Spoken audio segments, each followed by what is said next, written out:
আমার একটি ভিডিওতে একজন কমেন্ট করেছিলেন যে সোশ্যাল মিডিয়াতেও আপনি অনেক বড় বড় কথা বলেন, তো গতকাল যে একটি ছাত্র তার অধ্যাপিকাকে বিয়ে করে ফেললো, এই সম্পর্কে আপনি কি বলবেন? তো দেখুন, আমি প্রথম কথা দুজনের কোনো মানুষকেই চিনি না। এবার সোশ্যাল মিডিয়াতে ভিডিওটি ভাইরাল হচ্ছে, সেটি সম্পর্কে ওই অধ্যাপিকা একটি ভিডিওও পোস্ট করেছেন যে এটি ওদের নাটকের অংশ এবং সেই নাটকের আঙ্গিক ফোটানোর জন্যই নাকি এটা করা হয়েছিল এবং ওটি কোনো বিয়ের দৃশ্য নয়। তো আমি মেনে নিলাম যে উনি এই কথা বলেছেন, এই কথাটাই হয়তো সত্যি।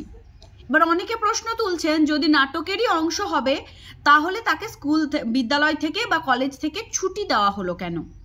অনেক প্রশ্ন উঠছে। স্বাভাবিক, কোনো জিনিস যখন সোশ্যাল মিডিয়াতে পাবলিশড হয়ে যায় তখন সেটার প্রতি প্রত্যেকেরই একটা নিজস্ব বক্তব্য রাখার জায়গা থাকে। এই যে আমি আমার ভিডিওটা আজকে পাবলিশ করলাম, সবার কিন্তু অধিকার রয়েছে এই ভিডিওর কমেন্ট বক্সে আমাকে মানে সম্মতিভাবে এবং অসম্মতিভাবে, হ্যাঁবাচক এবং নাবাচক সমালোচনা করার প্রত্যেকের অধিকার রয়েছে। প্রত্যেকেই পারবেন যে আমার ভিডিওটির ব্যাখ্যা এবং অপব্যাখ্যা করতে। সেরকমই কোনো ভিডিও যখন সোশ্যাল মিডিয়াতে আসে তখন সেটার সপক্ষে এবং বিপক্ষে দুই ধরনের বক্তব্যকে লক্ষ্য করা যায়। আমি ওই ম্যাডামের পুরো লাইভটি দেখেছি এবং ম্যাডাম এখানে বলতে চেয়েছেন যে তার যে নাটকের অঙ্গ হিসেবে যে বিয়ের ভিডিওগুলো ভাইরাল হচ্ছে সেগুলো কেউ অপব্যাখ্যা করছেন। অনেক ভিডিও ভাইরাল হচ্ছে, আমার জন্য খুবই আশ্চর্যের ব্যাপার। মানে একটা ড্রামা ক্লিপ যেটা এরকম ভাবে ভাইরাল হয়েছে, তো definitely it's part of drama clip. এটা অবভিয়াসলি অরিজিনাল না। At the end of the day ওটা একটা পার্ট অফ ড্রামা। মানে এই বিষয় সম্পর্কে সঠিক ধারণা আমি এখনো পাইনি। যেহেতু ম্যাডাম বলেছেন যে এটা নাটকের অংশ, তাই আমি ধরে নিলাম যে এটা নাটকের অংশ। তবুও একজন সাধারণ মানুষ হিসেবে কয়েকটা প্রশ্ন মনে আসতেই পারে এবং উঁকি মারতেই পারে। তো সেই প্রশ্নগুলো একটি করছি যে একটি কলেজে এমন একটি নাটকের দৃশ্য, যে নাটকের দৃশ্য মাঠে মানে গায়ে হলুদ হচ্ছে এবং সেখানে মালাবদল হচ্ছে, সিঁদুর দান হচ্ছে, এই জিনিসগুলোকে নাটকের অংশ বলা বা এই ধরনের নাটকে পার্টিসিপেট করা, তাও আবার নিজের ছেলের বয়সী ছাত্রের সঙ্গে, এটা বোধহয় একজন টিচারের কাছ থেকে আমাদের এই সমাজ বা আমাদের এই প্রজন্ম আশা করে না। মানে আমরা টিচারকে একটা আলাদা রকম সম্মানের জায়গায় দেখি। যে অধ্যাপিকা বা যারা ওই সময় ওখানে উপস্থিত ছিলেন তারা এই বিষয়ে আরো সচেতন থাকাটা উচিত ছিল।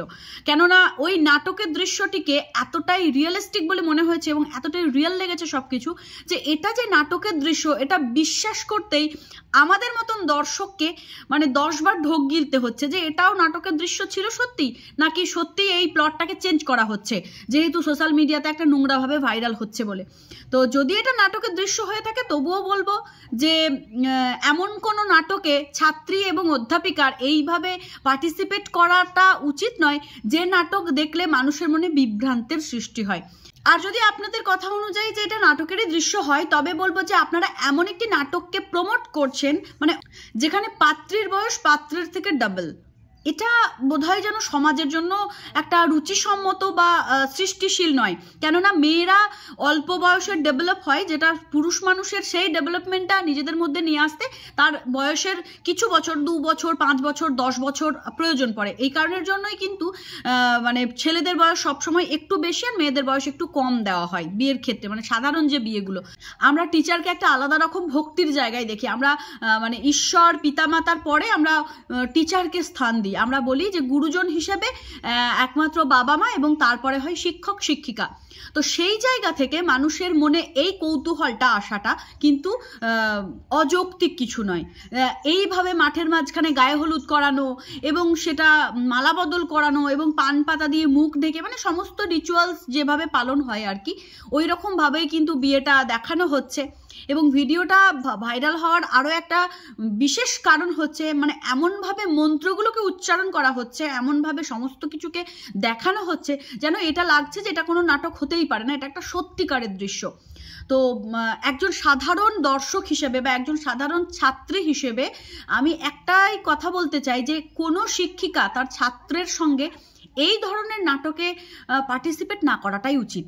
নাটকটা এমন একটা পর্যায় বা নাটক একটা এমন জিনিস যেটা ওই ফিল্মে সিরিয়ালে এসব জায়গায় বা মঞ্চে এসব জায়গায় ঠিক আছে, কিন্তু ক্লাসরুমের মধ্যে একটা নাটক হচ্ছে কোনো রকম মঞ্চ টঞ্চ ছাড়া, কোনো রকম দর্শক ছাড়া, কয়েকজন মানুষ শুধু রয়েছেন, তো এগুলো মানুষকে দৃষ্টিভ্রম করে দেওয়ার জন্য বা মানুষকে বিভ্রান্ত করে দেওয়ার জন্যই যথেষ্ট।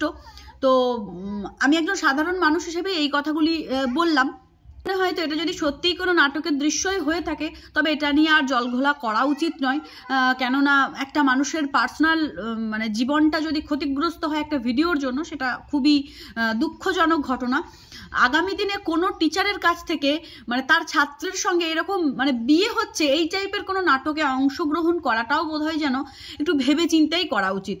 আর ক্লাসরুম তো কোনো নাটকের মঞ্চ নয়, এটা একটা পবিত্র জায়গা, এখানে পবিত্র জিনিসই হবে। আমি বিয়েটাকে অপবিত্র বলছি না, কিন্তু প্রতিটি পবিত্র জিনিসের আলাদা আলাদা জায়গা বা আলাদা আলাদা মাধ্যম রয়েছে, আপনি কখনোই একটার সঙ্গে আরেকটাকে গুলিয়ে ফেলতে পারেন না। আপনারা যারা আমার মতন মনে করেন যে এই ধরনের নাটকে ছাত্র এবং শিক্ষিকার পার্টিসিপেট করা উচিত নয়, তারাও কমেন্ট করুন। তো দেখা হচ্ছে নতুন কোনো দিন নতুন কোনো ভিডিও নিয়ে, ততক্ষণের জন্য সকলে ভালো থাকবেন, সুস্থ থাকবেন। জয় শ্রীকৃষ্ণ, রাধে রাধে।